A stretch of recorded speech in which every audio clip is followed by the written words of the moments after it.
So my idea is actually, I'm gonna steal off of Rob's because mine is while I was sitting here. He was talking about having RFID check-in. And I got the idea for what if RFID was built into the baskets and carts at shopping establishments. This is kind of a no-brainer, so it probably already exists. Where you could actually get heat maps based on where people were shopping, and then based on the fact that they're bringing the baskets and carts to the checkout locations, being able to track that heat map of what they actually buy. So you actually essentially get like the heat map like you would see on a website, but to your store, so you can say, oh, this is a choke point, people are getting lost here, this is the amount of time that is spent kind of navigating this grocery store, and then be able to take that and say, oh, this is where the payoff is for what people are actually buying. So you're actually able to optimize your store based on that, as well as see the kind of shopping, buying patterns. And it's also de-identified, so if there are privacy concerns like, oh, you're tracking me, well, I don't know who you are, I just know that cart number 5 bought X, Y, and Z.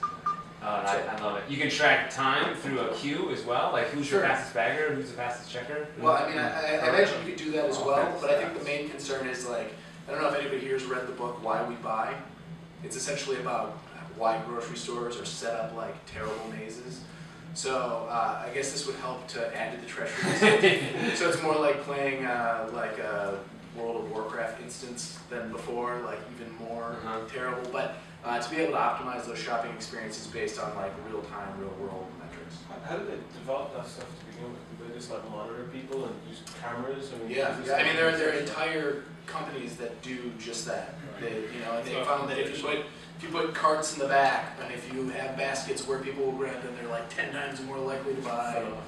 Yeah. So they already have a big network of cameras that are just pointed at every square inch of the store. So can't they do this with vision recognition? Like there's no hardware really. Exactly. They already do it. They already got a solution. Yeah, that's true. Smaller stores don't have it.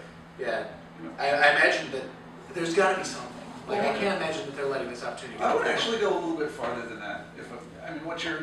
And I've heard something similar to this before, but the RFID doesn't go in the cart. The reader goes in the cart. So you have your cart, you have a reader, you have a calculator, if you will, and every time you put something in the cart, it already tells you you're spending $10, you're spending $15. Your checkout's all done in your cart. You walk through at the end of the store, you pay it, and you're gone. So your RFID reader, it's the next extension of self-checkout. The problem with RFID has been privacy. Yeah, I mean, it's been well, not so much expense anymore because it's so cheap.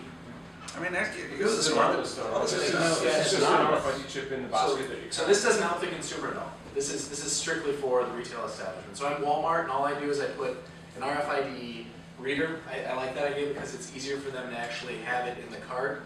It makes it so that the cart is more of a shrink risk. If like you see some guy selling whatever out of it off the street, but if you actually have the cart where you have these RFID tags that are set up in the store, you can say, okay, this is past milestone X, and it did that from this to this, strictly for determining how best to market materials inside the store. Well, it actually does get people through the store and out faster. So you're reducing your. If that's what your goal, you because don't like keep them in the store, but there's also product placement on the level of the shelf as well as where they're at in the shelf. And in fact, there's a significant change in conversion as to where it's placed on the shelf. And companies have merchandisers who will come in at night, spin everything to a certain way, place it on the shelf in a certain place, etc. For example, when you walk into 7-Eleven, and if it's all not label facing you, and there are certain brands at certain places that pay premium to be in there, it's a no-no. Yeah, so these are things where if you have someone who in the end ends up buying the store brand cereal, but they spent a certain amount of time like actually searching for them, you can determine that, hey, they were there. And some of them do it on purpose that way. They were there, and they were able to find the store brand cereal too quickly, so perhaps we need to change this on a periodic basis just to confuse them, to make it so it's easier for them to find the Frosted Flakes that stay in the same spot. So I mean, it's super evil, but also very awesome. Yeah. So your company motto, what do we need to do? Yeah, the company motto is no malto meal. I think it's All fresh.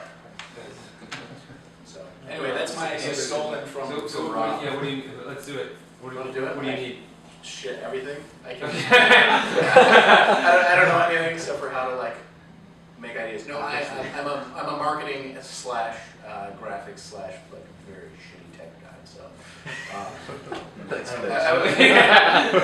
tech is what I do. All right. RFID. Does anybody here know anybody in the grocery business? And then sexy reporting, I think is what. Anyways, yeah. Well, okay, good. Rob's gonna give it. Cool. And then the rest of the time we get spent mingling. Yeah.